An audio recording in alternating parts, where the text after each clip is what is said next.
The largest bank collapse since 2008 hit a tech lender bank on Friday. The Silicon Valley Bank didn't raise enough money to put an end to its capital crisis.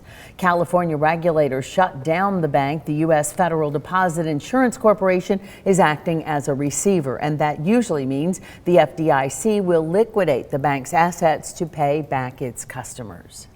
Some financial experts are worried the Silicon Valley Bank collapse will lead to another recession. Our Dallas Payton spoke with a UTC professor of finance and economics about it. Should we be concerned, Dallas? Cindy, David, the UTC professor believes the collapse isn't anywhere close to what happened during the Great Recession. The largest bank collapse since 2008 hit a tech lender bank on Friday. The Silicon Valley Bank did not raise enough money to end its capital crisis. The problem is that as interest rates started to rise in 2022 and into this year, the value of that bond portfolio started to decline.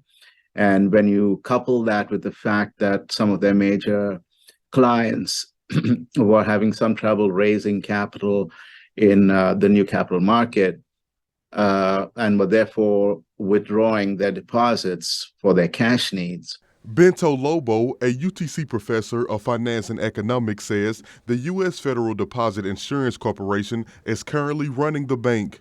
Lobo says the goal of regulators is to get another bank to take over Silicon Valley Bank. He suspects that the collapse will make customers wonder what's going on with their banks and if they should look at pulling out their money.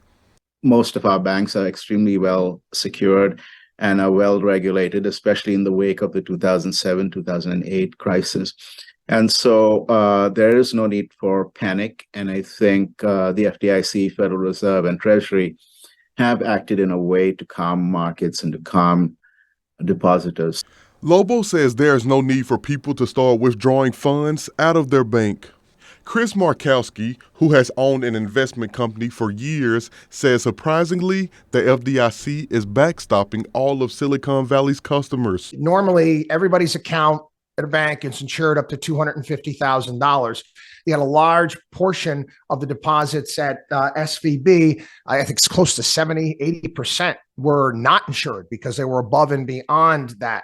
If you're over the $250,000 threshold, he suggests putting your money into different accounts to ensure that your money is insured. Diversification is always the key. And I talk about this. These are not things that I came up with. You can look to the Bible and they talk about diversification and that back in the Old Testament, not putting all of your eggs in one basket and putting it into other places. If you're putting up more than $250,000 into multiple bank accounts, Markowski says you should look into getting an investment advisor. David?